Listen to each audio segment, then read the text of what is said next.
চাপের মুখে এবার ইরানের সঙ্গে যুদ্ধ গুটিয়ে আনার কথা ভাবছে যুক্তরাষ্ট্র। তবে প্রেসিডেন্ট ডোনাল্ড ট্রাম্প বলেছেন, হরমুজ প্রণালীর সুরক্ষায় অন্যান্য দেশগুলোকে অবশ্যই দায়িত্ব নিতে হবে। যুদ্ধের লক্ষ্য পূরণের খুব কাছাকাছি রয়েছেন বলেও তিনি দাবি করছেন। এদিকে ইরানে সরকার পতনের ট্রাম্পের পরিকল্পনা বাস্তবতার মুখ দেখবে না বলে হুঁশিয়ারি দিয়েছেন দেশটির সর্বোচ্চ নেতা মুজতবা খামেনি।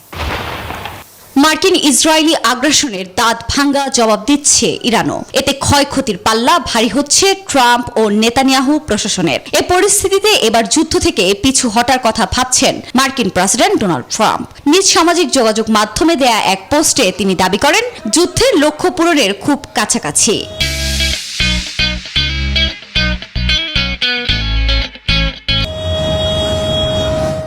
হরমুজ প্রণালীর সুরক্ষায় অন্যান্য দেশগুলোকে অবশ্যই দায়িত্ব নিতে হবে বলেও জানান মার্কিন প্রেসিডেন্ট।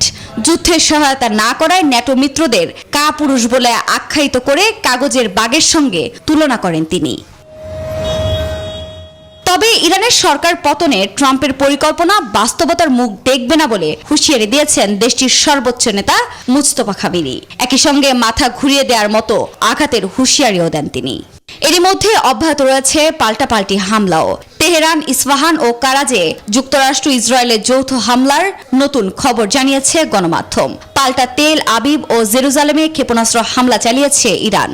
একই সঙ্গে যুদ্ধের এই ভয়াবহ পরিস্থিতিতে হামলা চালাতে ক্ষেপণাস্ত্রের কোনো সংকট নেই বলে জানায় IRGC। আফরিন মৌ, নিউজ 24।